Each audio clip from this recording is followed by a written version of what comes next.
21h, 23h, juste avant la nuit, la libre antenne. Johan Rock vous écoute. Faut que je vous raconte. J'étais en retard au rendez-vous. J'avais aucune excuse pourtant. Ce rendez-vous-là avait été pris de longue date, il y a maintenant presque déjà 1 an. Il m'avait dit qu'il était de passage sur le vieux continent pour 1 semaine. C'était ça son cadeau d'anniversaire. Revenir là où il avait brûlé toute sa jeunesse. Les meilleures années de sa vie qu'il appelait ça. D'un SMS, il m'avait écrit que ça lui tenait à cœur qu'on se revoie, que j'étais parmi ceux qu'il aurait plaisir à retrouver autour d'un verre. Combien d'années je l'avais pas vu, Rémi? 5? Peut-être 6 ans? Je saurais pas dire exactement. Hier soir, marchant d'un pas pressé pour le retrouver, je repensais à tout ce qu'on avait vécu ensemble, lui et moi. Sa voix, son accent, cette manière bien singulière que je lui ai toujours connue de profiter intensément du moment. Jouir de la vie. Il a toujours eu du talent pour ça, Rémi. Je l'entends encore qui me répétait « Lâche prise, ma gueule, tu profites pas assez !» Tous les deux, on en formait une bien belle équipe. Ça m'a bien surpris le jour où il m'a annoncé qu'il allait repartir chez lui, à Montréal. La France, il y avait passé 10 d'années à travailler pour des jobs, des sociétés dont j'ai jamais vraiment compris la finalité. Peu importe, lui et moi, on en avait passé des nuits, jusqu'au matin, à creuser la ville, en long, en large, refaire le monde, dire des bêtises, en faire aussi, sachant fort bien que tout ça s'évanouirait dans la nature une fois le jour enfin levé. Hier soir, Rémi m'attendait dans ce café brasserie, où à l'époque on avait l'habitude de se retrouver à la tombée de la nuit. En terrasse, il était là, assis à une table, son visage rigolard, comme je l'avais toujours connu. Alors, ça fait combien d'années? J'ai demandé en m'asseyant. 15 ans. 15 années étaient passées depuis son départ pour le Québec. Ses yeux, son sourire, son visage. J'ai eu l'impression que chez lui, tout était au même endroit. Qu'est-ce qui différenciait le Rémi d'aujourd'hui de celui d'il y a 15 ans? Rien et tout à la fois. Depuis qu'il avait quitté la France, Rémi, il s'était marié, était devenu papa. Désormais, il occupait de hautes responsabilités dans une entreprise multinationale dont les dividendes se comptent chaque année en centaines de millions de dollars. Depuis son bureau, tout en haut d'une tour à Montréal, il voyait la ville, ainsi qu'une grande forêt dont les sapins centenaires pointent à l'horizon. Il avait dû prendre quelques kilos au passage. Mais au fond, Rémi, c'était le même bonhomme que j'avais toujours connu. Hier soir, nous avons repris notre conversation là où nous l'avions arrêtée il y a 15 ans. Après quelques verres, il a proposé qu'on prenne un taxi, qu'on aille à l'autre bout de la ville. Et c'était reparti. Qu'est-ce qu'on a fait de cette nuit de retrouvailles, lui et moi? On a fait comme avant, comme on l'avait toujours fait. On a brûlé cette nuit comme si c'était la dernière. Quand on s'est quitté tout à l'heure, il faisait déjà jour. Rémi m'a fait promettre de venir le voir un jour prochain à Montréal. Il m'a dit « Tu verras, cette ville, je suis sûr qu'elle te plaira. » J'ai promis. Il a refermé la porte de son taxi et la voiture a démarré. En ce moment même, Rémi doit être déjà dans l'avion, celui qui le ramène chez lui, à Montréal. 21h, 23h, juste avant la nuit, la libre antenne.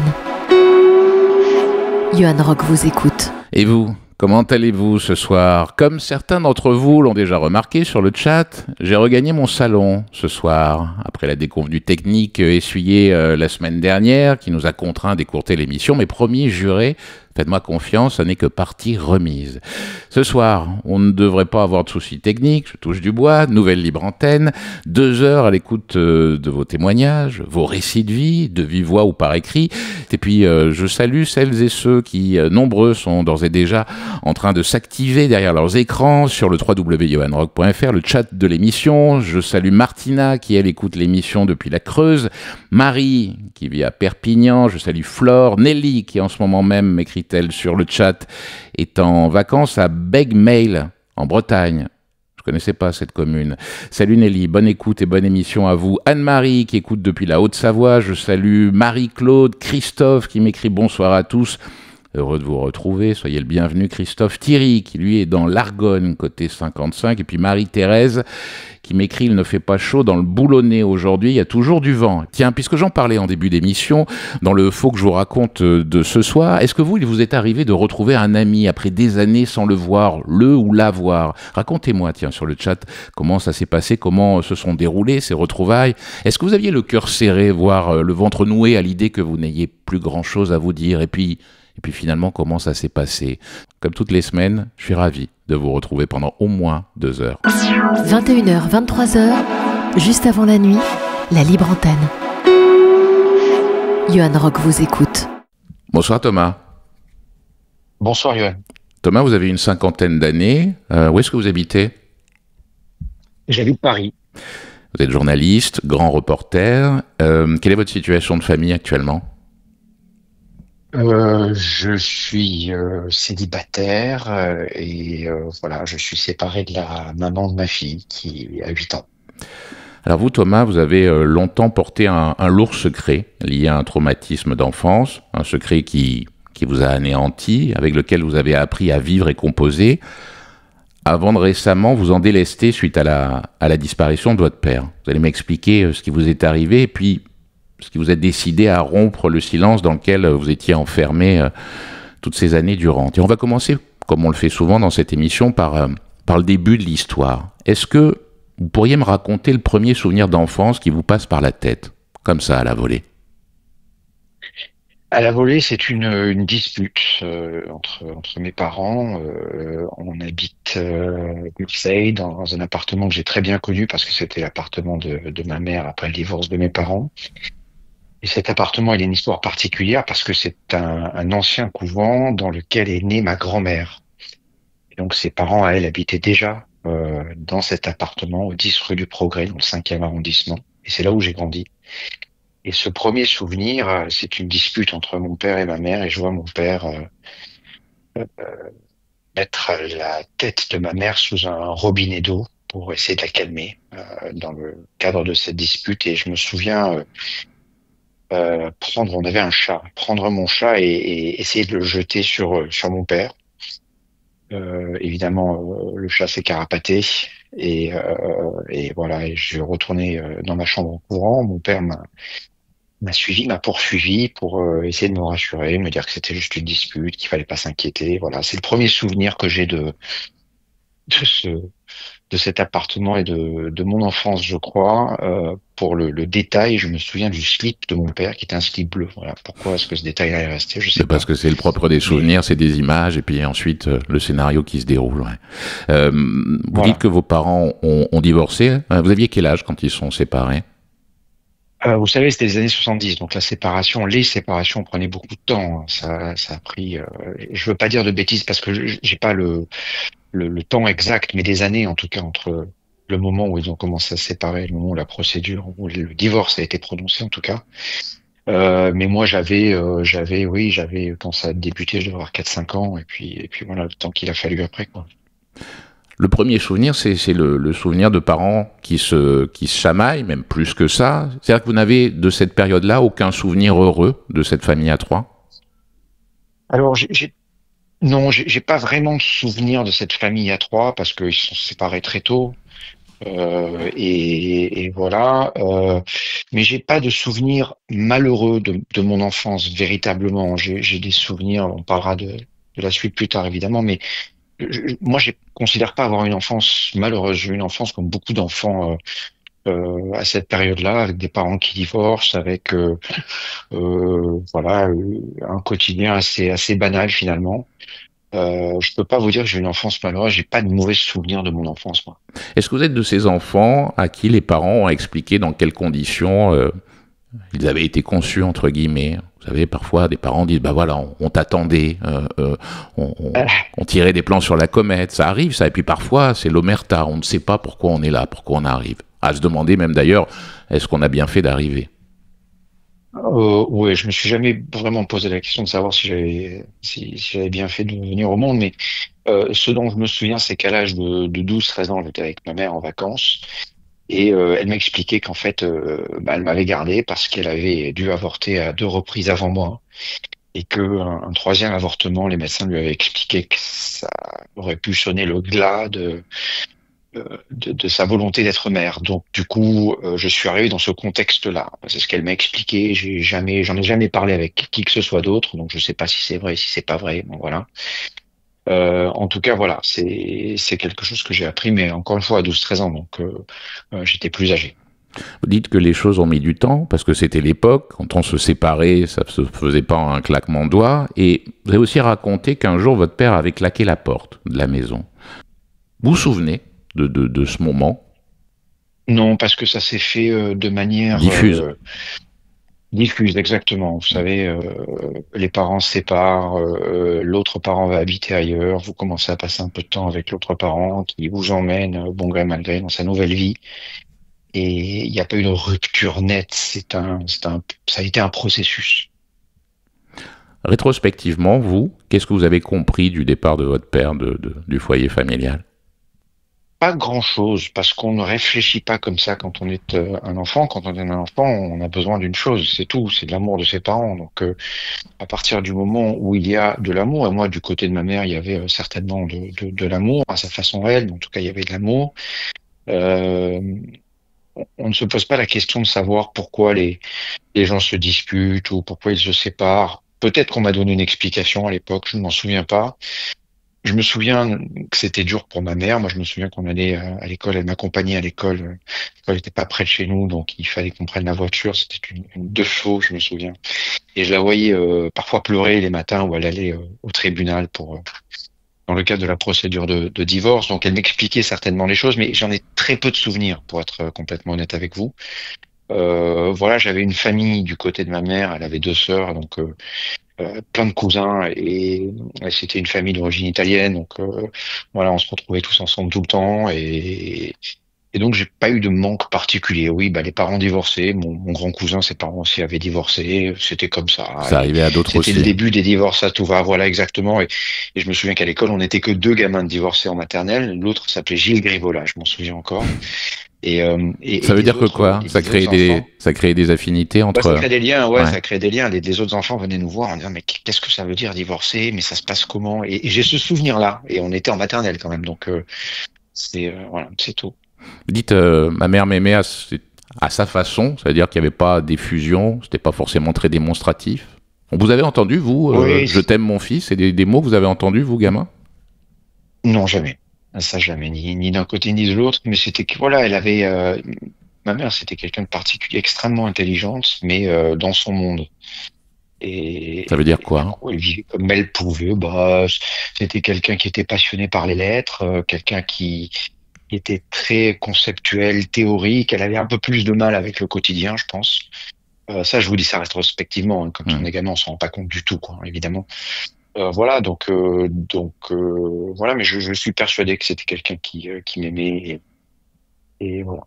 Mais à sa manière. Et votre père, quel genre d'homme c'était, tel que vous le voyiez à l'époque? Bah, c'est le père qui s'est barré. Donc, vous savez ce qui se passe quand un père se barre, qu'on soit garçon ou fille, on a envie de l'impressionner, on a envie de le rattraper, on a envie d'essayer de se montrer, de dire qu'on est là. Donc, moi, j'ai couru après ce père une grande partie de ma vie. J'ai voulu, voilà, l'impressionner, lui montrer que j'étais capable de faire des choses, capable d'être redevable de son amour. Lui, parce que mes parents se sont rencontrés très tôt, il a recommencé une vie ailleurs. Et donc, il a, dans le cadre de ce nouveau départ, peut-être un peu mis entre parenthèses sa vie d'avant, et c'est bien normal aussi. Et dans cette parenthèse, j'étais. C'est-à-dire qu'il a eu d'autres enfants? C'est-à-dire qu'il a eu, oui, oui, une autre enfant. Et que voilà, mes deux parents se sont rencontrés très tôt.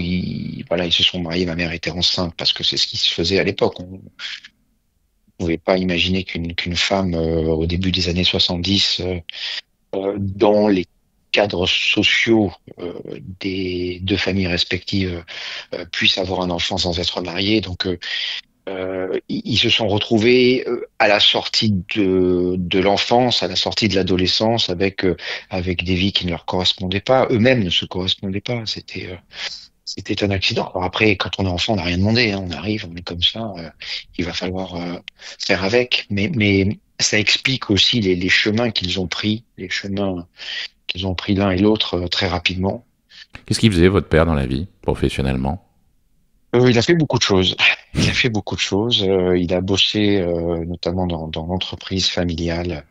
Son père avait une entreprise de transport, donc mon grand-père.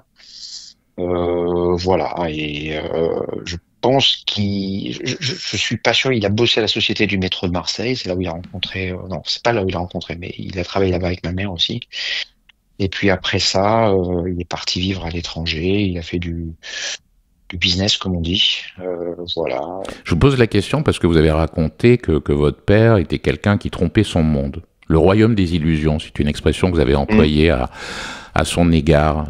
Il ressemblait à quoi ce royaume? Bah, c'était quelqu'un qui avait envie de vivre, je pense. Quelqu'un qui avait envie de profiter de son époque. Après les années 70 sont arrivées les années 80. On sortait les 30 glorieuses en France. Il y avait cette volonté, vous savez, de faire un peu de l'argent à tout prix, de s'enrichir vite, d'essayer de faire des coups. Moi, c'est le sentiment que j'ai eu après coup, parce que je venais d'un milieu, quand je vivais avec ma mère, qui était extrêmement modeste. Encore une fois, je n'ai jamais manqué de rien, mais enfin, on roulait pas sur l'or, on va dire ça comme ça. Et dans son monde à lui, moi l'impression que j'avais, c'était que tout était facile, tout brillait, tout était formidable. Il y avait des vacances à la plage, il y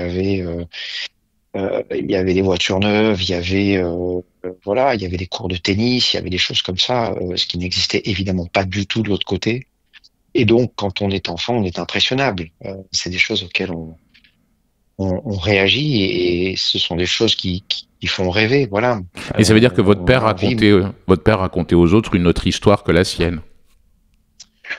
Peut-être aussi, peut-être qu'il a raconté lui, enfin l'image qu'il projetait en tout cas, c'était une image de succès. Et moi j'ai appris par la suite évidemment que ces succès-là n'en étaient pas, que c'est quelqu'un qui a beaucoup eu de galères, qui a eu beaucoup de problèmes, mais voilà, ça moi je l'ai pas perçu enfant.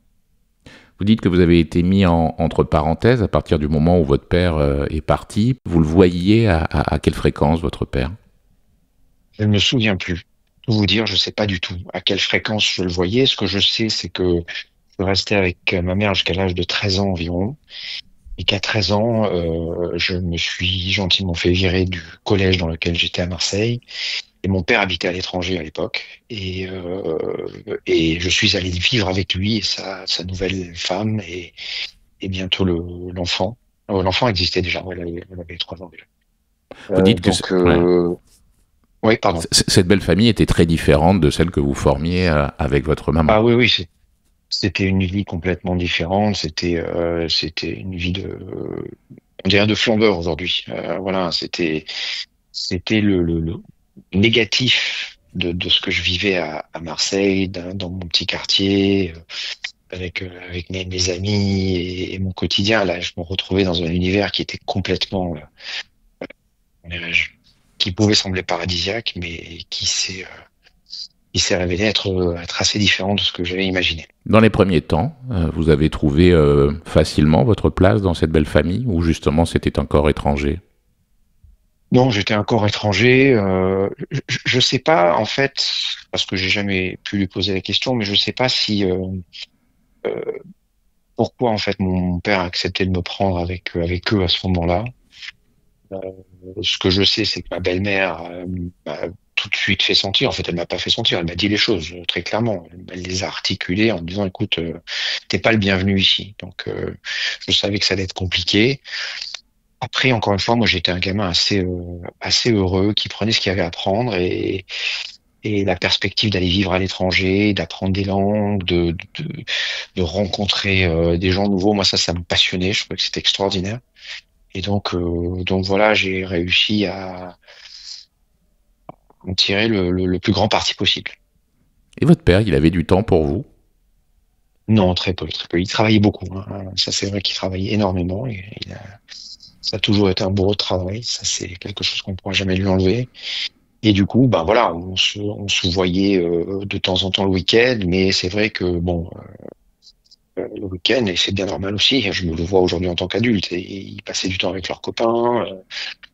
Ils faisaient des choses que les adultes font, auxquelles on n'est pas forcément convié. Donc voilà. Mais encore une fois, ça c'est aussi le propre j'imagine, d'une famille qui fonctionne à peu près normalement. C'est-à-dire que bon, bah, les parents font ce qu'ils font, les enfants essaient de suivre, et puis c'est terminé, quoi. peu de temps, mais est-ce que vous avez l'impression que votre père, à ce moment-là de votre vie d'enfant, vous a transmis des choses intimes, des choses importantes qui structurent un enfant? En fait, je pense qu'à ce moment-là, les choses qui m'ont été transmises, et il y en a une dont je parle dans le livre, à un moment, il me dit ne travaille jamais avec la famille, par exemple. Voilà, parce que lui-même travaillait avec son père. Euh, Ça, c'est des choses que j'ai retenues. En fait, j'ai retenu de ces expériences. Voilà. J'ai jamais eu de conseils. On m'a jamais montré comment me raser ou mettre un préservatif ou je ne sais quoi. Ça n'existait pas encore à cette époque-là, mais enfin, pas de la manière où les choses se sont développées après. Mais non, non, c'était des. J'apprenais en regardant en fait. Voilà. Mais ne Comme un travaille jamais enfant en avec même la temps. famille, pour un gamin, c'est un peu abstrait comme conseil. Oui, mais il y avait des engueulades. C'était une famille. Alors de ce côté-là, pareil, hein, c'était des gens du sud, moitié grec, moitié tout, Le verbe et haut. ça criait beaucoup. Ouais. Voilà. Pardon? Le verbe haut. Voilà, exactement. Ça criait beaucoup, ça s'engueulait beaucoup. Il y avait toujours des histoires pas possibles entre les frères, les sœurs, les parents, les grands-parents, les oncles, les tantes, les cousins. Enfin voilà. Et donc moi j'ai appris à vivre avec ça et du coup je pense que ça m'a rendu très fort parce que voilà, moi c'est un truc que je sais gérer quoi. Les gens qui crient, ça m'impressionne pas. Les couverts, les assiettes et les verres par terre, ça m'impressionne pas non plus. J'ai une distance énorme par rapport à ça. Moi, je lève jamais la voix, je crie jamais. Quand je suis pas d'accord avec quelqu'un, je m'en vais. Et puis c'est tout quoi. Voilà. Mais Donc quand vous... on se Ouais. construit en fait dans le négatif. Dites-moi si je me trompe, mais moi j'entends un enfant qui était seul à l'époque. C'était votre mère, la personne dont vous étiez le plus Oui, proche. oui, oui. Ouais. Et après le Oui, oui, reste, non, moi j'avais, encore une fois, je vous le dis, du côté de ma mère, j'avais des cousins et des cousines, et donc on passait beaucoup de temps avec eux, hein. De toute façon, il n'y avait pas les loisirs qu'il y a aujourd'hui. Enfin, on n'allait pas, je dis une bêtise, mais au théâtre, au cinéma, ou en vacances, ou voilà. Moi, les vacances, c'était la colonie de vacances l'été. Après, j'allais chez mon père, ou alors du côté de mon père, dans cette maison dont on va peut-être reparler tout à l'heure. Et voilà, mais j'avais plein de copains à l'école. Je me suis jamais senti seul, jamais. ce traumatisme dont je parlais en début d'échange, il a eu lieu dans cette maison durant un été, durant des vacances, c'est ça? Exactement. Les vous, grandes vacances. vous aviez quel âge à ce moment-là, vous? J'avais 6 ans. Est-ce que vous pouvez contextualiser euh, cette période qui a été un moment de bascule dans votre vie? Qu'est-ce que vous entendez par contextualiser? Déjà, quels étaient les membres de cette belle famille en présence? Il y avait donc votre belle-mère, il y avait D'accord. votre père, et puis ce jeune enfant qui était votre demi-frère, c'est ça? Voilà. Il y avait donc les parents de celle qui allait devenir ma belle-mère. Elle l'était pas encore, même si elle était en couple avec mon père. Il y avait sa sœur, qui était un tout petit peu moins âgée qu'elle, puis son frère, donc dont on va probablement reparler tout à l'heure. Et donc mon père et moi. Alors mon père, dans mon souvenir, mais peut-être que je me trompe, faisait des allers-retours. Il n'était pas là tout le temps. Là, j'avais l'impression, vous parliez de solitude tout à l'heure. Cette maison, pour moi, c'était synonyme de solitude. J'y étais seul tout le temps. Voilà. Donc j'y ai passé des étés et des étés. Après ce qui s'est passé, j'y suis retourné. Et je me souviens que voilà, on se levait tôt le matin parce que voilà, c'était un peu à l'ancienne. Je sais plus du tout ce que je faisais le matin, mais j'aidais probablement à débroussailler ou dans le potager ou des choses comme ça. J'ai le souvenir de regarder le Tour de France à la télévision et puis après j'allais faire du vélo l'après-midi dans les collines avoisinantes. Et c'était là pour le coup, c'était des étés de solitude. Est-ce que vous pourriez me dire en quelques mots qui était Bertrand? C'était le frère de celle qui allait devenir ma belle-mère. C'était un adolescent cet été-là qui avait 16 ans. C'était quelqu'un qui donnait l'impression d'être très sûr de lui, qui avait toujours des histoires à raconter, qui était en lycée agricole. Et voilà, c'était le seul garçon de la famille, de cette famille-là, puisqu'il y avait deux filles et un garçon. Et c'était le dernier en plus, donc c'était un peu le maître des lieux. Cette maison, il faut l'imaginer, elle était gigantesque, elle l'est toujours, elle existe toujours cette maison. Il y avait des dépendances très grandes, il y avait un petit étang, il y avait des prés autour. Donc vous imaginez pour un gamin qui vient du centre-ville de Marseille se retrouver dans ce décor-là, On était à la limite du château, moi, pour moi. C'est la perspective que j'avais de cette maison. Est-ce que vous étiez content d'être là? Euh, et c'est difficile à dire. Vous savez, moi, j'avais pas le choix, hein, donc Ouais, donc la je question se partais posait d'un pas. côté ou de l'autre. Ouais. La question se posait pas. On ne me demandait pas si j'étais content d'être quelque part ou pas. Et c'est le cas, j'imagine, encore aujourd'hui. Alors peut-être qu'aujourd'hui, on fait attention aux enfants différemment, mais à l'époque, vous suiviez, c'est tout. Avant que le drame ne se produise, de quelle manière vous considériez cet adolescent, Bertrand? Quel rôle jouait-il à votre égard? C'était le, C'était la clé de la maison. Dans cette maison, il y avait deux doubles poneys, Jair et Julie. Et il y avait un cheval aussi. Alors, et lui s'occupait de tout ça. Il s'occupait des animaux. Il s'occupait, voilà, il aidait son père évidemment aussi. Quand il n'était pas là, il allait donc, j'imagine, dans son lycée ou il faisait ses stages chez les agriculteurs aux alentours. Je vous dis ça, je sais pas ce qu'il faisait quand il n'était pas dans la maison, mais c'était pour moi une sorte de, voilà, vous avez 6 ans, il y a un gamin qui a 16 ans, il est chez lui, il contrôle tout, il sait tout.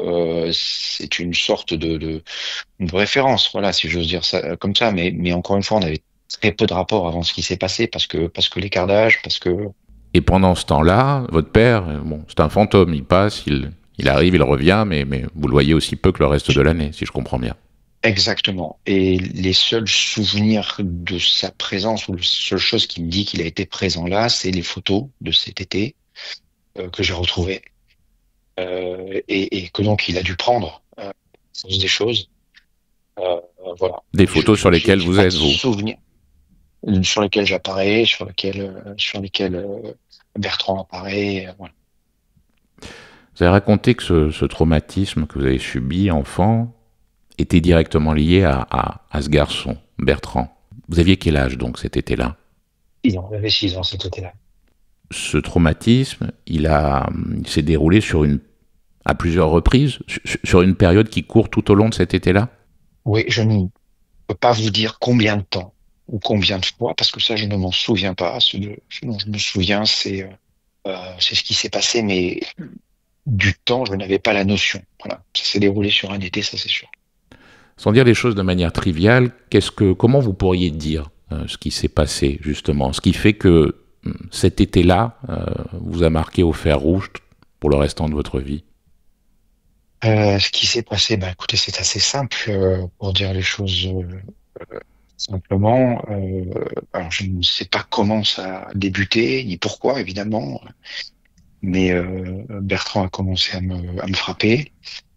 Et puis les coups se sont accentués et ils sont devenus plus réguliers. Et après, j'ai subi de sa part des agressions sexuelles. Il avait pour habitude de me faire allonger sur le ventre et donc de s'allonger sur mon dos et en se frottant de se masturber sur moi.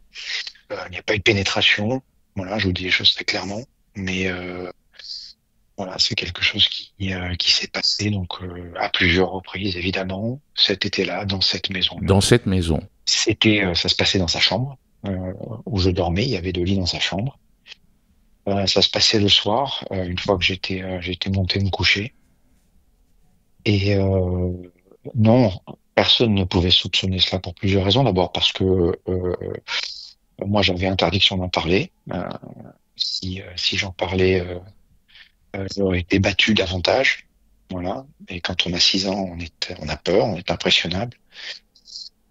Et deux, c'était une grande maison, donc voilà, imagine qu'il devait prendre ses précautions. Après, je sais pas de quelle manière il le faisait, mais jusqu'à ce que je craque, on en parlera peut-être tout à l'heure, mais personne n'a rien su. Qu'est-ce qui fait justement que ces agressions ont pris fin? Le fait que vous craquiez? Un soir à table, moi je mangeais séparément des adultes, donc je mangeais dans la cuisine et j'ai vomi tout simplement. Je me sentais mal, donc j'ai demandé à aller me coucher. Et en montant dans la chambre, j'ai vomi. Et quand je me suis déshabillé pour prendre une douche, euh, pour me nettoyer, ben, les adultes présents se sont rendus compte que mon corps était couvert de bleu. Et, et donc, ben, là, j'ai craqué, j'ai expliqué ce qui s'est passé. Et c'est comme ça que les choses ont été révélées. Parmi ces adultes présents, à ce moment-là, il y avait votre père ou uniquement votre belle famille? Non, non, il y avait mon père, il y avait Bertrand, il y avait ses parents. J'imagine que ma belle-mère était là. Voilà, sa sœur, je sais pas. Je sais pas si elle était là ou pas, je m'en souviens pas. Vous vous souvenez de la réaction, en revanche, de votre père au récit que vous relatez à ce moment-là? Oui, très bien, ça je m'en souviens très bien, je l'ai jamais oublié. D'abord, moi j'étais dans mon lit. Une fois que j'ai été nettoyé, on m'a remis un pyjama, on m'a mis au lit. Je pleurais beaucoup, je voyais pas grand-chose parce que j'avais les yeux embués de larmes. Et mon père essayait de me rassurer en me disant que c'était terminé, que ça allait bien se passer, etc. Je me souviens aussi de la discussion ou d'une partie de la discussion qu'ont eu les adultes juste à l'extérieur de cette chambre, derrière la porte. Et j'entendais Bertrand se défendre des accusations que j'avais formulées. Et voilà, cette soirée-là, je m'en souviens très très bien. Ouais.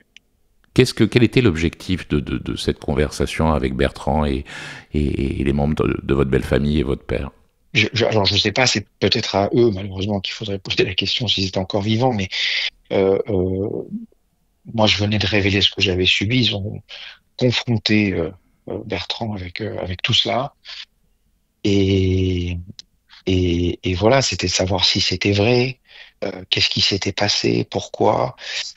Voilà, ça a crié, ça a beaucoup crié. Moi, je l'entendais se défendre, évidemment, démentir tout ce que moi j'avais affirmé. Et, euh, et voilà. Et puis j'ai le souvenir de mon père qui est revenu après dans la chambre. Je me souviens qu'il me caressait le visage. Voilà, et que j'arrivais pas à m'arrêter de pleurer. Je crois qu'on m'a changé de chambre ce soir-là. Je suis allé dans la chambre d'en face, à quelques mètres. Voilà. Et voilà, ce dont je me souviens. Que s'est-il passé les jours qui ont succédé à la révélation de ce traumatisme et de ces agressions? Comment s'est terminé cet été-là, en fait? La première question, je vais vous répondre en un mot. Rien. Il ne s'est rien passé. À la seconde question, je vais mal vous répondre parce que je ne sais pas ce qui s'est passé cet été-là après. Je sais que nous sommes restés dans cette maison. Je n'ai pas le souvenir qu'on soit parti plus tôt par rapport à la date de départ prévue ou initiale de cet été-là. Évidemment, vous vous en doutez bien, j'ai posé la question à mon père et, euh, et lui m'a confirmé qu'effectivement, bah, nous étions restés sur place. Voilà. Vous savez, vous avez le souvenir d'adultes qui viennent vous voir les jours d'après pour vous épauler, pour essayer oui, de vous assister dans le traumatisme qui est le vôtre, ou vous êtes une fois encore seul dans cette maison et au milieu de tous ces gens? Je vais reprendre la question, la réponse précédente. Non, il ne s'est rien passé. Personne. J'ai pas le souvenir de quelqu'un qui vienne me voir, me dire est-ce que ça va. Il ne s'est rien passé. Voilà, cette affaire a été gentiment enterrée, Étouffé. euh, étouffée. Oui, on a décidé de plus en parler. Alors, est-ce que les adultes en ont parlé entre eux après ça, je ne le sais pas, mais moi, en tout cas, on n'en a plus reparlé. Et votre mère, à l'époque, elle est loin? Elle est à Marseille, c'est ça? Probablement à Marseille. Ouais, je ne sais pas où elle était cet été-là, mais oui, elle devait travailler. Vous savez si elle a été mise au courant? Jamais. Elle n'a jamais su. Elle n'a jamais su. Et je peux vous dire deux choses. Je n'aurais jamais raconté cette histoire si elle avait été vivante. Elle l'aurait pas supportée. Et de la même manière que j'aurais jamais raconté cette histoire à mes grands-parents, c'est-à-dire les parents de mon père, encore vivant, eux non plus ne l'auraient pas supporté. Donc c'est à partir de là que vous avez gardé le silence. Personne n'en a reparlé et vous non plus. Vous avez gardé ça pour vous. J'ai gardé ça pour moi. Une personne en a reparlé 2 ans plus tard. J'avais 8 ans, Bertrand, au mariage de mon père avec donc sa sœur, en menaçant un autre enfant et en me prenant à témoin de ce qu'il était capable de faire. Suite à ça, vous, Thomas, quel enfant, quel adolescent vous pensez être devenu? Écoutez, je vais peut-être vous surprendre en vous disant cela. Cette histoire, je ne l'ai jamais oubliée, je ne l'ai pas enterrée. C'est pas quelque chose qui est revenu après, au détour de psychanalyse ou de rêve ou de je ne sais quoi. Ça a toujours été présent. J'ai accepté de vivre avec, euh, mais je considère avoir eu une très belle enfance. Je considère avoir eu une belle adolescence, une belle vingtaine, trentaine, quarantaine, cinquantaine. Euh, Ça a forgé mon optimisme quelque part. Ça m'a rendu plus fort. Ça m'a alerté des dangers de ce que pouvait être un homme. Euh, et voilà, j'ai vécu avec, j'ai décidé de vivre avec. Mais ça, J'en ai Thomas, jamais parlé à personne, ouais. jamais. Thomas, ça c'est les propos d'un homme qui a une distance sur ce qui lui est arrivé, une réflexion aussi, d'un homme d'une cinquantaine d'années. Au quotidien, comment vous vous êtes débrouillé, vous, à vivre avec une tache noire comme ça? Ouais, les tâches, on les dilue, donc c'est ce que j'ai fait. J'ai dilué ça dans le travail, dans la prise de risque, dans la nuit, dans tout ce qui fait vibrer et ce qui fait oublier. J'ai vécu vite, j'ai vécu fort. J'essaie de continuer d'une certaine manière aujourd'hui à faire ça. Et c'est comme ça, j'imagine que j'ai vécu avec cette tâche, alors avec aussi tout ce que ça comporte comme handicap. J'ai eu du mal à avoir des relations suivies. J'ai mis très très longtemps à me décider à faire un enfant parce que voilà, j'en voulais pas. Donc ça, c'est là, mais c'est pas quelque chose de pesant au quotidien. Vous voyez ce que je veux dire? C'est pas quelque chose qui m'a empêché de vivre. Au contraire, moi j'ai vécu Vivre une fort. vie Ouais. et ça a été formidable. Et ça l'est toujours. Hein. C'est pas fini, j'espère. Vous me dites que vous avez gardé le secret d'abord pour que votre mère ne soit pas au courant, ne soit pas inquiète. C'est ça pour vous le premier motif qui fait que pendant toutes ces années, vous vous êtes tu? Non, c'est pas ça le premier motif. La raison pour laquelle je n'ai jamais parlé de cela, ni à ma mère, ni à mes grands-parents, ni à mes compagnes, ni à la mère de ma fille, ni à personne, c'est parce que je ne voyais pas ce qu'il y avait de l'autre côté du mur. Une fois qu'on a raconté ça, qu'est-ce qui se passe? Rien, Qu'est-ce que ça va changer? strictement rien. Voilà. Et donc ce besoin n'était pas là. Ce qui a fait euh, déclencheur de la volonté d'écrire cette histoire, parce que je me suis toujours dit il allait falloir que j'en parle à un moment ou à un autre, mais je ne savais pas comment, sous quelle forme, à qui. C'est le fait d'avoir une enfant et une petite fille qui a aujourd'hui 8 ans, qui a au prou l'âge que j'avais au moment où tout ça s'est passé. Et je me suis posé cette question, qu'est-ce que toi tu ferais en tant que père si tu apprenais qu'il lui était arrivé quelque chose de semblable? J'ai la réponse à cette question, évidemment. Et je me suis dit que c'était peut-être le bon moment pour raconter cette histoire. Est-ce que vous ne vous êtes jamais dit aussi, ou même inconsciemment, je me tais parce que c'est une manière aussi de protéger mon père? Peut-être.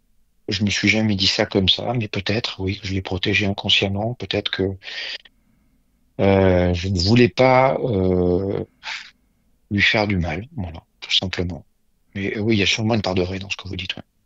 Quelle relation, avant que votre père soit mourant, vous avez eue avec lui pendant vos années de jeune adulte et même un peu après? Distante, bonne. Voilà, mon père a. C'est presque paradoxal ce que je vais vous dire, Oui, mais il a ça toujours pourrait tout pas même être fait. antinomique, distante et bonne. Ouais, ouais, distante et bonne. Il y a pas de problème particulier. S'est jamais véritablement disputé. C'est difficile à décrire cette relation parce que j'ai pas l'impression qu'elle existe vraiment en fait. Je l'ai imaginé cette relation, je l'ai voulu, mais finalement j'ai l'impression qu'elle n'a jamais véritablement existé. Et je m'en rends compte maintenant, alors que je suis père moi-même et que je réfléchis à tout ça. Mais encore une fois, ça c'est pas quelque chose auquel on réfléchit au quotidien. Sur le Voilà, moment, oui. au quotidien, on se bat, on essaie de vivre ce qu'on peut vivre. Mais ça veut dire, Voilà, il y a Thomas, personne qui a le recul nécessaire pour ouais, analyser sa vie ça en veut dire temps réel, quoi. qu'entre vous deux, tout était superficiel, ou vous ne diriez pas ça comme ça quand même? Bah non, moi j'avais de l'amour pour lui déjà, donc voilà. Après lui, ce qu'il ressentait pour moi, je sais pas. Peut-être qu'il y avait de l'amour aussi, je sais pas. Mais je pense que j'étais surtout au début, en tout cas, enfin très certainement, un caillou dans la chaussure. C'est bien normal.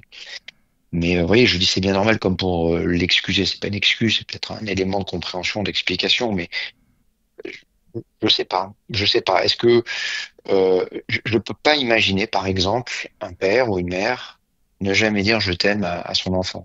Voilà. Ça, je peux pas l'imaginer aujourd'hui, moi, en tant que père. Alors que je suis pas quelqu'un qui dit je t'aime facilement, mais voilà. Ça, c'est quelque chose que je n'arrive pas à concevoir. Qu'est-ce qu'il vous a fallu attendre, vous, pour enfin vous décider à reparler de cet été-là, de ce qui s'est passé dans cette chambre à votre père? D'écrire le livre. Alors, j'ai procédé un peu curieusement. C'est-à-dire que j'ai rassemblé tous mes souvenirs, j'ai écrit ce livre, et puis, alors, contrairement à ce que j'écris dans le récit, parce que j'ai dû pour des raisons, pour plein de raisons légales et autres, transformer quelques passages, mais on s'est parlé d'abord au téléphone, directement, et c'est au téléphone que je lui ai demandé, est-ce que tu te souviens? Est-ce que j'avais besoin d'une validation, d'une confirmation, que ça Que, s'était bien passé, que vous j'avais a-t-il pas répondu? imaginé tout ça. Oui, oui, il m'a répondu qu'il se souvenait, alors au début de manière un peu hésitante, et puis ça je le raconte dans le dialogue que j'ai reconstruit avec lui. Qui se souvenait, et donc on a eu cette discussion-là, et à l'issue de cette discussion, je lui dis écoute, je voudrais que tu me racontes, sans que je te pose la question, ce dont toi tu te souviens, et que je puisse confronter ça avec mes souvenirs. Voilà, la plupart des choses concordaient. Il m'a redonné des détails que moi j'avais oubliés. Par exemple, il y avait des travaux dans cette maison-là, et l'une des explications pour les bleus qui recouvraient mon corps était que l'explication donnée par Bertrand, donc l'agresseur, était que j'étais monté à l'échelle sur le toit, là où avaient lieu les travaux, et que j'avais dû glisser, mais que les tuiles m'étaient probablement tombées dessus, ce qui expliquait les coupures et les coups, et les marques sur le corps. Mais ça, c'était pour disculper Bertrand, de Euh, formuler une réponse comme celle-ci. Les bleus, ils provenaient des coups que vous receviez de la part de cet adolescent. bien sûr, mais lui voilà, m'a rappelé que Bertrand leur avait donné cette explication-là pour expliquer les marques de coups. Voilà. Donc ça, moi, j'avais oublié, par exemple. Bon, j'avais oublié. De toute façon, j'étais peut-être juste pas présent, en fait, au moment où cette explication a eu lieu. Mais voilà, donc il m'a redonné quelques éléments que moi j'avais oubliés. Ça, Ça a sens. c'est pour les éléments factuels. Votre père s'est dévoilé sur ce qu'il avait ressenti à ce moment-là, de savoir que son fils avait été à plusieurs reprises agressé de la sorte. Il m'a parlé de colère.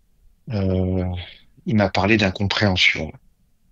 Et à la question assez basique finalement et toute simple de savoir pourquoi dans ce cas il avait décidé de rester et avait décidé de me faire rester dans cette maison, la réponse a été plus floue. Elle a été vague. C'était une réponse de vie, une réponse de contexte, une réponse d'époque, une réponse d'âge, une réponse de construction, un homme d'une trentaine d'années qui vient de subir un divorce, qui reconstruit sa vie, qui veut repartir à zéro, et qui peut pas, à ce moment-là, en tout cas moi c'est comme ça que je l'ai compris, se dire que ce qui a pu arriver à son gamin, bon ben, si terrible soit-il, soit-elle cette épreuve, puisse aller à l'encontre de ce qu'il est en train de réussir à reconstruire. Voilà, je pense que c'est ça. Ça c'est peut-être mon analyse, mais des discussions qu'on a eues à ce sujet, c'est ce qui en ressort à mon sens.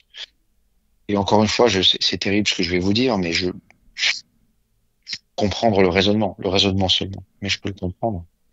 Ajouter à cela l'époque, la perception que ces choses-là avaient, la sexualité des enfants, l'abus. On est dans les années 70, il faut s'en souvenir aussi. Alors c'est pas une excuse, encore une fois, c'est un élément d'explication. Mais tout ça a fait que cette décision qu'il a prise à l'époque de rester a été celle-là. Avec les années, lors de cette discussion téléphonique, est-ce que votre père a formulé des regrets, peut-être même des excuses? Non, jamais. Vous les attendiez, vous, Je sais ces excuses? pas si je les attendais. Très, très sincèrement, je sais pas, il est l'homme qu'il est, et c'est pas un homme qui s'excuse. Donc, je les espérais peut-être. Qu'est-ce que cette conversation au téléphone, donc vous n'étiez pas de visu à ce moment-là, a changé, vous avez l'impression? Est-ce que ça a changé quelque chose? Vous disiez en parler, pourquoi faire? Qu'est-ce qu'il y a de l'autre côté du mur? Il y avait quoi de l'autre côté du mur de cette conversation ce jour-là? Je vous ai déjà répondu de la même manière et je vais vous répondre encore de la même manière. Rien. Il n'y avait rien. Cette conversation n'a rien changé. Alors, il y a eu une conversation téléphonique, il y a eu des messages enregistrés, il y a eu, on s'est vu aussi, évidemment. Tout ça, c'est, encore une fois, moi, j'ai tout reconstruit dans mon récit, mais ça s'est pas fait en une heure, hein, tout ça. Mais il y avait rien. Il y avait rien. Il y avait cette idée que il fallait laisser le passé là où il était. Et que finalement, quand on regarde les choses aujourd'hui, je m'en suis plutôt bien sorti, et que c'est comme ça, et c'est pas grave. Pas s'émouvoir de quelque chose qui a lieu il y a 45 ans. Bertrand, lui, il est où, cet homme aujourd'hui? Il est mort. Il est mort. Il est mort exactement de la manière dont je le décris Un accident. dans le livre. Un accident de la route, c'est ça? Exactement. Oui, oui. Mais parlez de ces photos sur lesquelles vous figurez cet été-là. Il vous est arrivé de les revoir, de voir le garçon que vous étiez? Oui, parce que pour tout vous dire, au moment de la conception de la couverture du livre, on s'est posé la question avec l'éditeur de mettre une photo de moi à cet âge-là. Et donc, j'ai évidemment appelé, moi ces photos, je ne les ai pas en main propre, donc j'ai appelé mon père en disant, est-ce que tu te souviens si ces photos, tu les as toujours? Et il m'a envoyé donc des photos des photos. Finalement, pour plein de raisons, on a décidé de pas les utiliser. Qu'est-ce qu'on y voit sur ces photos? On n'y voit rien, ou vous y voyez quelque chose de particulier? On n'y voit rien. Non, au niveau peut-être de la tristesse, voilà. Moi, je me souviens, c'est marrant parce que sur certaines des photos, notamment, il y avait une sorte de petit barbecue en briques dans le jardin, et j'ai un petit bâton et j'imagine que je prépare la braise de ce barbecue et on y voit un petit garçon sage et triste, voilà. Et je me souviens du moment de cette photo assez curieusement, et je me souviens, oui, cette photo, je l'ai vue et revue puisqu'elle était dans les albums familiaux de mon père des années plus tard, et je me suis toujours dit, c'est marrant parce qu'en fait cette photo elle ne dit rien de ce qui se passait dans cette chambre, rien de ce qui se passait dans ses vies. C'est un reflet tronqué de ce qu'était ce moment. Votre histoire, Thomas Misraki, c'est votre nom. Vous l'avez donc, comme vous l'avez raconté, couché sur le papier, un peu réinventé avec l'essentiel.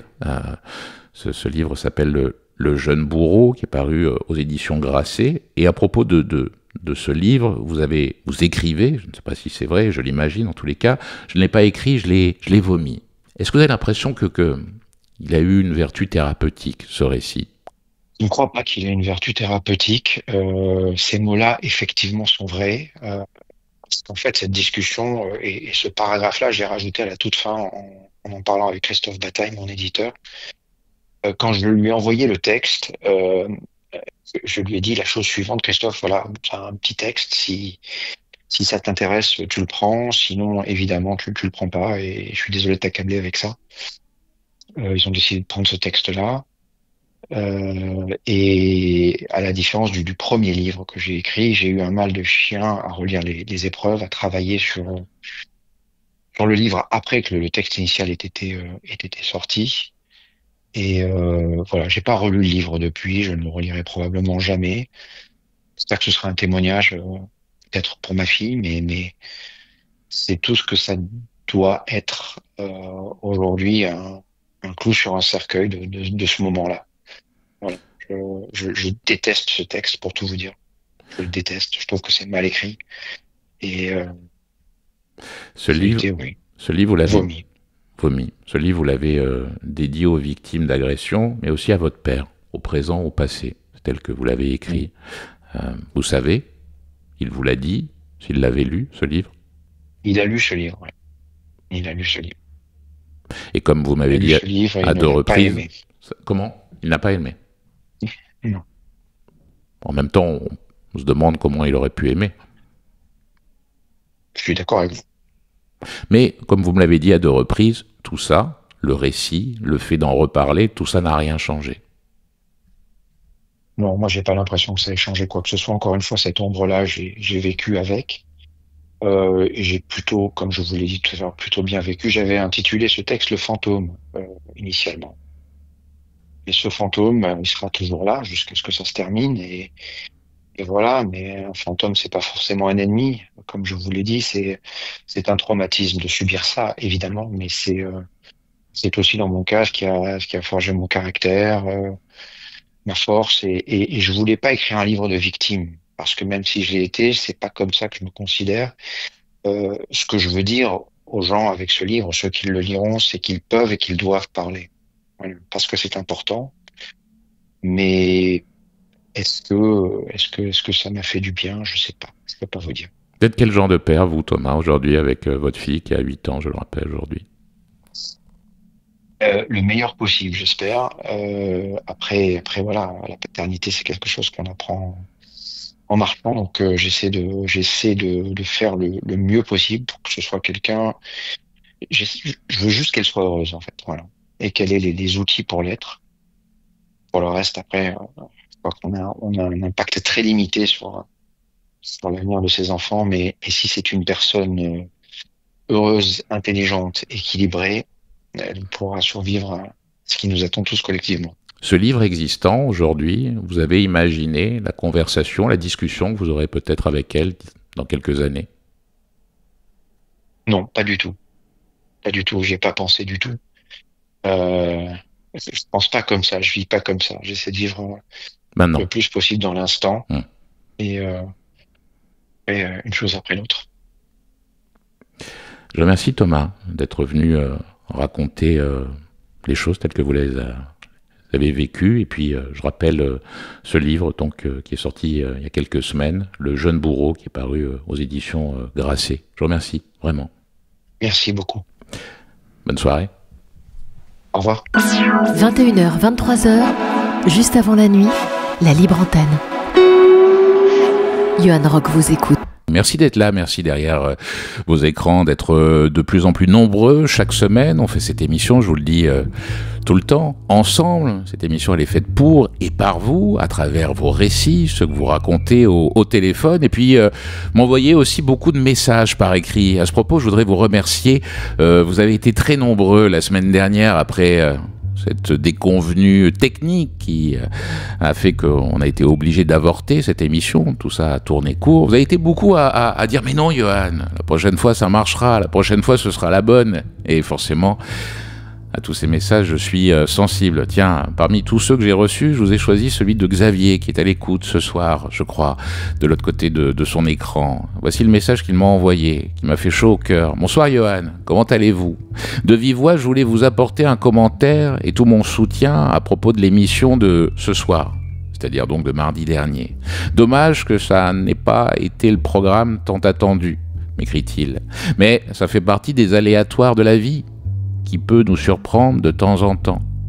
Personnellement, m'écrit Xavier, je pense que cela prouve que votre émission, c'est du vrai direct, et très fraîche, pleine de spontanéité et d'honnêteté.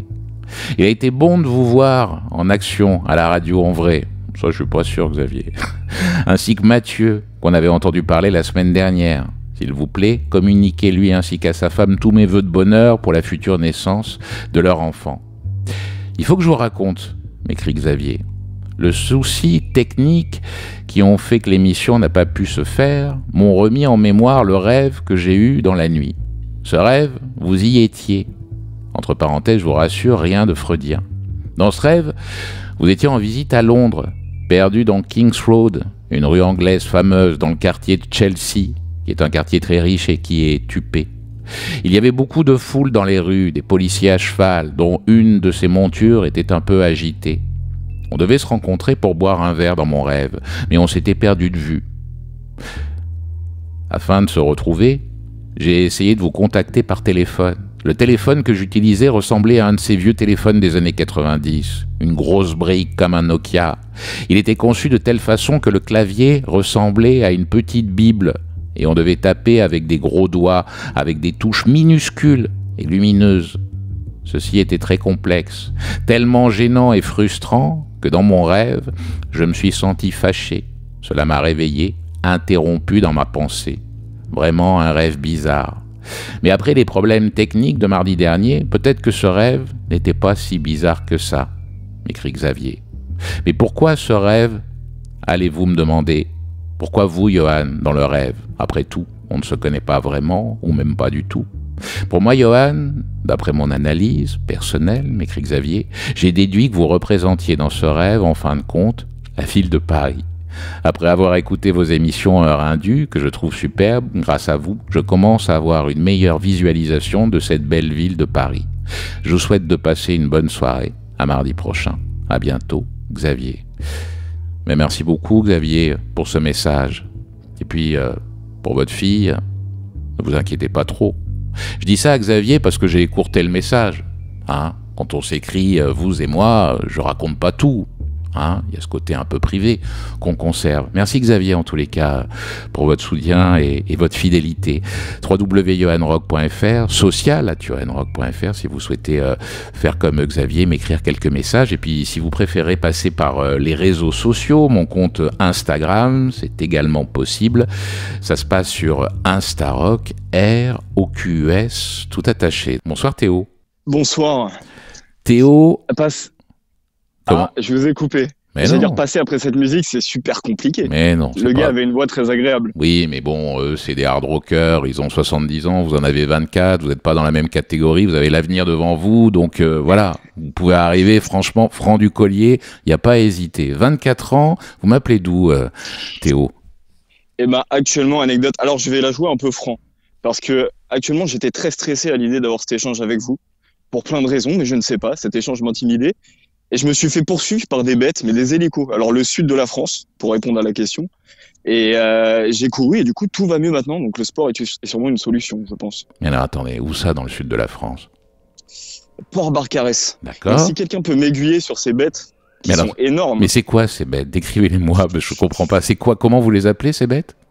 Alors je sais pas, c'est près des lampadaires et je crois que ça m'a confondu avec un lampadaire. Je marchais tranquillement auprès de la mer parce que je me suis dit que ça allait me détendre, du coup ça allait en corrélation avec ce que j'ai dit auparavant, mais je me suis fait attaquer, je me suis mis à courir, ce qui est pas très viril sur le papier et j'ai un peu culpabilisé, mais au final vu que ça m'a mis bien, mais je suis en joue maintenant. Mais c'est quoi? Ça a quatre pattes, ça court, ça aboie, ça miaule? Un espèce de truc, un scarabée croisé les trucs asiatiques là, les frelons asiatiques. D'accord. Donc ça vaut. Je pense que les gens de la région doivent me juger fortement. Parce que ça doit être un truc très courant. Mais... Non. Dans tous les cas, si vous avez vu apeurer, si vous avez vu que vous étiez dans cet état, ils vous auraient porté secours, j'imagine. Peut-être. J'ai vu, non mais il y avait des Espagnols qui étaient en face de moi, ils étaient dans la même problématique, mais en espagnol du coup. Qu'est-ce que vous faites au bord de cette route à Port-Barcarès ce mardi soir à 22h24? Actuellement, je viens de commencer une nouvelle saison, donc un nouveau job là pendant 3 mois.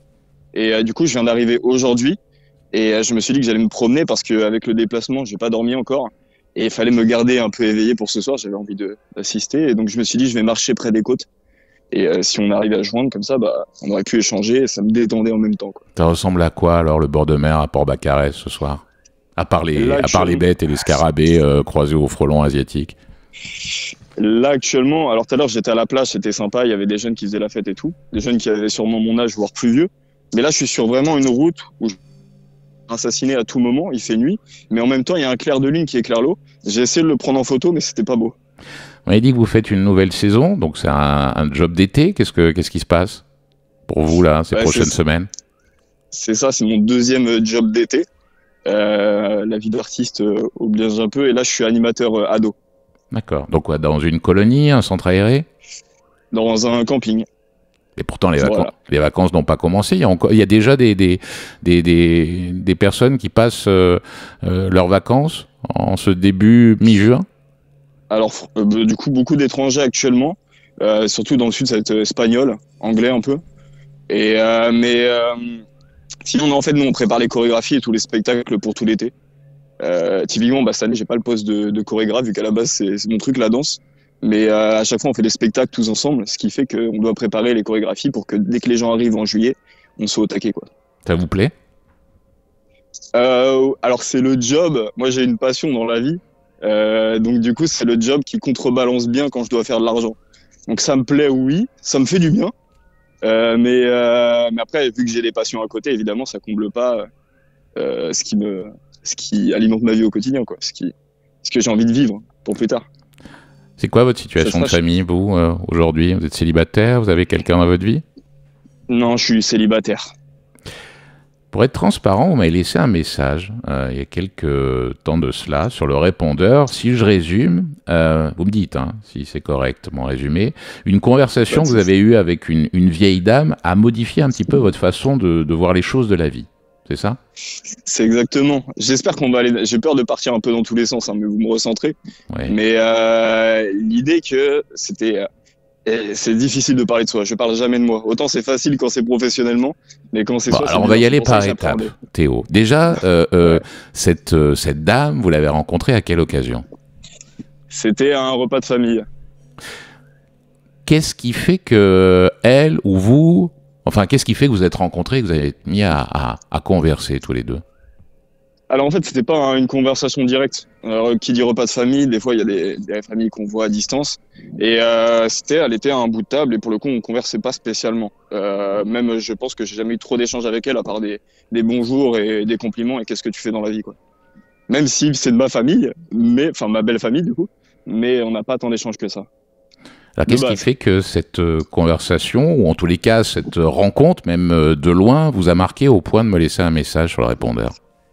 Et ben en fait c'était tout simplement cette femme en fait a perdu son mari avec qui ils étaient mariés depuis maintenant 52 ans, un truc comme ça, enfin pas mal d'années en tout cas. Et en fait cette dame depuis un an n'arrive pas à faire le deuil et pleure continuellement.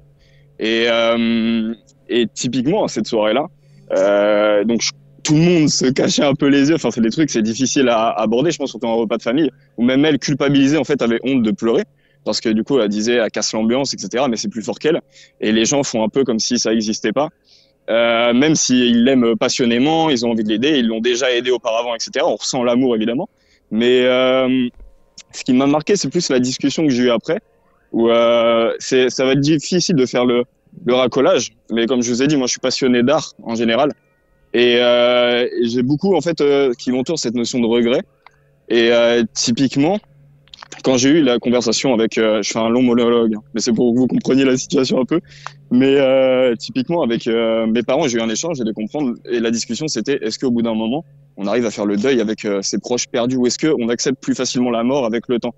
Ou puis après, je parlais des religions. Par exemple, moi, je parle avec beaucoup de religieux. Et typiquement, vu qu'ils ont une façon assez positive de voir la mort, eux, ils arrivent à faire, dans ce qu'ils me disent, ils arrivent à faire certains deuils que nous, on pourrait imaginer insurmontable. Et par exemple, mes parents, eux, étaient beaucoup plus terre à terre et eux, ils expliquaient que un deuil, ça se surmonte pas spécialement. Et c'était vraiment. Mais vous, Théo, quelle expérience vous avez de la mort des autres, des proches, j'entends? Est-ce que vous avez été frappé par cette injustice, un jour ou l'autre déjà? Franchement, oui, pas mal de fois, mais j'ai l'impression que c'est jamais assez direct par rapport aux autres. Je me compare beaucoup et j'ai pas mal ce syndrome un peu de l'imposteur. Et du coup, moi, j'ai connu, par exemple, ma mère fait famille d'accueil.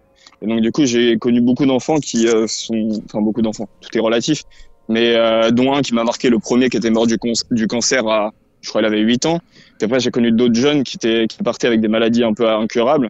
Et surtout, moi, j'ai toute la partie de ma famille autour de ma mère et de mon père qui sont morts très très jeunes, surtout du côté de ma mère. Donc j'ai pas connu mes oncles, mes grands-parents. J'ai vraiment, c'est assez dramatique à ce niveau-là. Mais j'ai pas l'impression de l'avoir vécu comme eux. Ça veut dire que moi j'étais très jeune quand je l'ai vécu, donc j'en ai fait un peu, je sais pas comment ça se traite.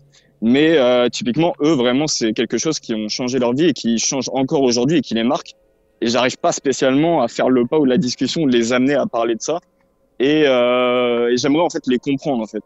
Et savoir pourquoi ils pardonnent pas le fait que la personne puisse partir, ou enfin pas pardonner, c'est un peu maladroit comme mot, mais comment réussir à faire le deuil et comment les aider à faire ça. Vous croyez en quelque chose, vous? Je m'intéresse beaucoup aux religions, mais non, je crois pas. Après, je suis pas dans une fatalité. Je pense pas c'est pas qu'il y a rien après la mort, mais je pense qu'on peut pas avoir de réponse à ça. Ça serait un peu pas égocentrique, mais de penser que on puisse avoir réponse à tout ce qui se passe autour de nous. Mais on dirait non, je me laisse porter. Je crois pas à un truc en particulier, mais je suis assez positif là-dessus. Théo, vous avez parlé de regrets. Est-ce que vous avez peur, vous, d'avoir un jour des regrets? Ouais, je vis que de ça, à vrai dire. Comment ça, vous vivez que de ça? Vous avez peur ou vous avez déjà des regrets aujourd'hui à 24 ans? Non, je pense, après, on a tous un peu de regrets. Après, il y a des grands regrets. Je pense qu'il y a différents niveaux de regrets. Alors lesquels? Mais, Par exemple, vous, si on fait une colonne, regrets et puis satisfaction. Dans les regrets, qu'est-ce que vous mettez aujourd'hui, à ce jour? C'était surtout quand j'étais plus jeune. Donc, au niveau de 18 ans, des fois, c'est des discussions que j'ai pas eues, typiquement avec ma famille, comme celle-ci, où peut-être j'ai pas utilisé les bons mots pour arriver à certains moments. Des peines d'amour, des peines d'amitié, des moments où j'ai pas pu, venir en fait, enfin parler à des amis ou Vous en auriez eu besoin? des gens que je peux pas voir. Vous auriez ressenti le besoin de pouvoir parler, par exemple, d'une peine de cœur? Je pense pas. Je pense non, j'en ai parlé. En vrai, je suis pas assez pudique là-dessus, mais j'ai toujours l'impression de pas faire assez pour les proches qui sont autour de moi. J'ai la chance aujourd'hui d'avoir beaucoup d'amis que j'aime énormément et de plus la famille. Et c'est des gens que je vois. Après, ils m'en veulent pas et ça, c'est la beauté de la chose, c'est que mais je les vois 2, 3 fois. Et là, typiquement, rien qu'à l'heure qu'on se parle, j'ai un ami qui m'est très cher, qui est sûrement peut-être en train d'écouter, qui me fait vous découvrir en fait, qui s'appelle Nour. Et typiquement, c'est Nour, je l'ai pas vu depuis 8 mois. Donc, et tout ça, ça peut être une forme de regret où je me dis, même avec la famille, de pas avoir ces discussions que j'aurais pu avoir avec eux et de pas les voir. Mais quand on parle de regret, par exemple, c'est qu'on fait le bilan. Est-ce que vous pensez, par exemple, qu'à la fin de sa vie, on peut dresser le bilan de sorte qu'on se dise j'ai raté ou j'ai réussi ma vie? Est-ce que vous pensez que la vie est aussi simple que ça pour pouvoir dire les choses aussi clairement que ça? Je pense que c'est assez, ouais, non, faut pas penser du tout comme ça. Et je pense que même moi, je le pense pas sincèrement. Mais en fait, c'est que j'ai l'impression, j'essaie de parler énormément avec des personnes âgées, surtout en ce moment. Mais et du coup, à chaque fois, il surtout cette notion de regret où j'ai l'impression que surtout la génération 50, 70, et je parle pas que de mes parents, je parle vraiment en général. Tout le monde évoque des regrets, des trucs, fais ci, fais ça, tu devrais faire ça, où ils ont peur de beaucoup de choses. Et mais alors, je le tourne différemment. Bon, puisque c'est vous que j'ai ce soir au téléphone, Théo. Qu'est-ce qui, imaginons, à la fin de votre vie, le plus tard possible, pourrait vous faire penser que vous êtes passé un peu à côté et donc avoir des regrets? Qu'est-ce que, par exemple, vous considérez être obligé d'arriver à faire dans votre vie pour que vous soyez épanoui? S'il y avait une priorité, une chose. En fait, il y a des... là, les trucs que je pourrais dresser à la fin, c'est pas un truc qui me... Enfin, comment dire? Comment formuler ça?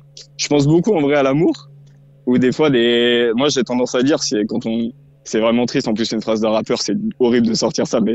Enfin non, pas horrible, mais...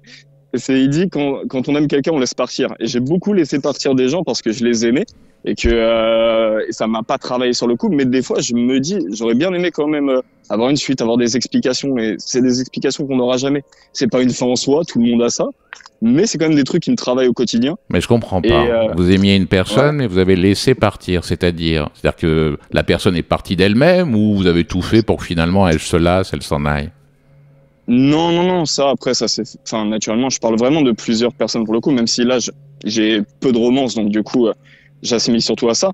Mais non, c'est plus c'est pas qu'on voit que ça marche pas, mais dès qu'on voit que la personne serait plus épanouie, que même soi, personnellement, on est plus épanoui quand on part, il y a un moment où il faut laisser partir la personne. Je suis très esprit La La Land. Typiquement, je l'avais cité au début avec la mère. Je le recite maintenant, mais c'est vraiment... C'est quoi l'esprit La La Land? C'est une comédie musicale, mais comment vous pourriez la résumer en une phrase? Vous avez vu La La Land ou pas? Je l'ai vu il y a longtemps, mais pour celles et ceux qui ne l'ont pas forcément vu, qu'est-ce qui fait que, pour vous, un esprit est La La Land ou ne l'est pas?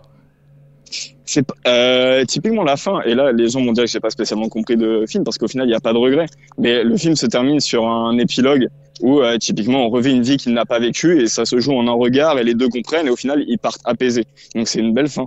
Mais par contre j'arrive pas à faire la liaison entre ça et les discours que les gens peuvent avoir quand je leur parle, où vraiment la plupart des gens, je sais pas si c'est moi qui les tourne comme ça, mais la plupart des gens me parlent plutôt de trucs assez négatifs, de regrets, et pas cette acceptation qu'on peut voir typiquement dans cette comédie musicale, même si c'est du film. Parlez beaucoup avec vos parents, vous? J'essaye. Après, il y a des sujets qu'on n'évoque pas encore, mais on essaie de les tourner d'autres façons. Qu'est-ce que vous n'abordez pas encore? Là, les sujets les plus... je sais qu'ils souffrent de beaucoup de trucs, j'essaie de les amener vers vers ces discussions-là, surtout là depuis 3-4 ans. Maintenant, je sais pas comment aborder la discussion ou les amener pour peut-être plus comprendre comment on peut aller et tendre vers le mieux. C'est un truc qui les travaille depuis des années et qui les travailleront toujours, je pense. Mais je pense, il y a beaucoup de trucs que je connais pas d'eux, ce qui est normal. Et je me dis toujours, putain, j'ai pas assez de discussions avec eux, j'aimerais vraiment les connaître à fond. C'est pareil pour mes sœurs, c'est pareil pour mes amis. Mais c'est vrai que là, du coup, c'est plus le cocon familial, c'est beaucoup plus centré actuellement. Qu'est-ce qu'il a fait de sa vie, votre père, professionnellement? Mon père était cheminot, conducteur de train. C'est le seul de la famille à avoir travaillé à la SNCF? Non, on est toute une secte. C'est le grand-père, l'oncle, vraiment tout le monde, tout le côté de mon père. Et vous, ça ne vous a jamais travaillé l'idée de suivre le chemin de la famille et de vous retrouver comme ça en prise avec les trains à la SNCF? Eh ben, vraiment pareil, je cite beaucoup les films, mais du coup, ça va avec ma passion, mais ça fait vraiment film français. Moi, j'étais dedans directement. Typiquement, j'ai commencé à la SNCF. À 14 ans, mon père m'avait mis dedans avec mon oncle.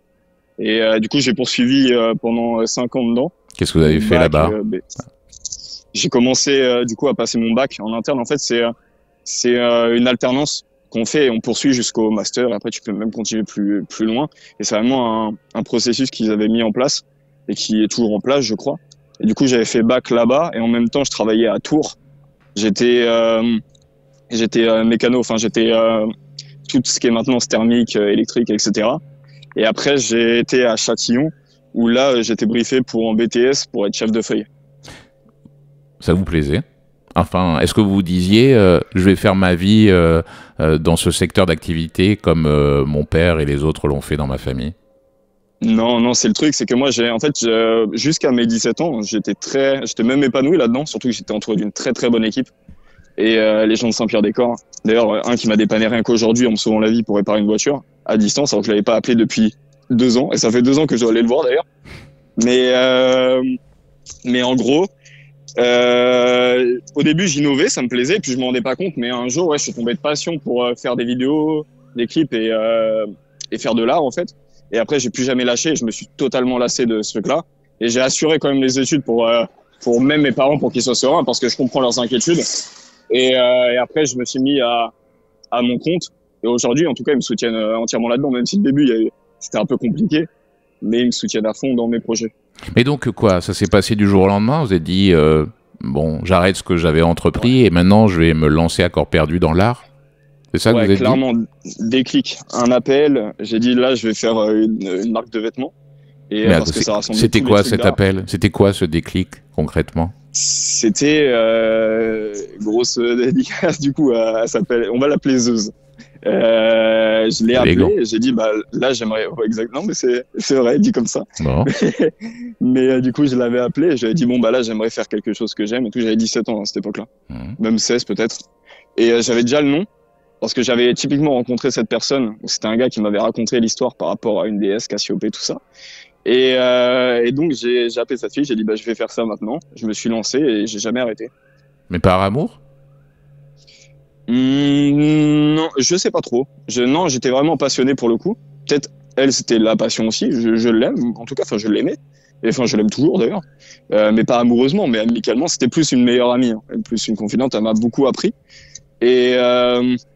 Et du coup, après, je me suis lancé. Et non, c'était vraiment instinctif. Hein. Comment vous imaginez? Ouais. Comment? C'est à elle qu'il faudrait demander, c'est ça? De quoi? Je sais pas, je vous ai interrompu. Oui. J'ai oublié ma phrase. Du coup, vu que je vous ai interrompu aussi, j'ai complètement oublié. Comment vous imaginez, vous, dans 20 ans? Dans 20 ans? À Dubaï? Non, pas du tout. À Port-Baccarès, au bord de la plage? Je m'imagine pas. Tout le temps, je me dis heureux. C'est un peu cliché, hein. Que mes proches le soient aussi. C'est vraiment cliché aussi, mais vraiment. J'aime bien vivre un peu simplement. Mais après, j'imagine développer mes projets, mais pour le coup, je me projette jamais. Je me dis pas dans 1 an ou dans 2 ans, je vois pas je sais que je continue, mais je vois pas la finalité, en fait. Ça se finit pas, ce genre de choses. Vous pensez qu'il faut se donner du mal pour être heureux dans la vie? Ou si ça doit venir, ça vient? Je sais pas trop. Je sais pas trop parce que pareil, là, je ferai le parallèle avec des amis qui, eux, je pense, c'est tellement différent en fonction de la personne. Mais j'aurais tendance à dire que pour être heureux, en fait, il y a pas de solution concrète. Enfin, on sait pas, c'est différent pour tous. Je sais que moi, je suis heureux quand je vis simplement, mais en même temps, si je vis simplement et que j'arrête ce qui m'anime, je suis plus heureux. Donc du coup, ça fait un peu une contrebalance. Et je pense que pour des gens, ils se donnent beaucoup de mal pour être heureux, ils n'y arrivent pas. Et d'autres se donnent pas de mal du tout. ils y arrivent, c'est vraiment dépendant de chacun. Je pense qu'il n'y a pas de recette. Ah. Alors vous êtes où là maintenant, Théo? Parce que depuis qu'on a commencé à se parler, vous marchez, hein, c'est ça?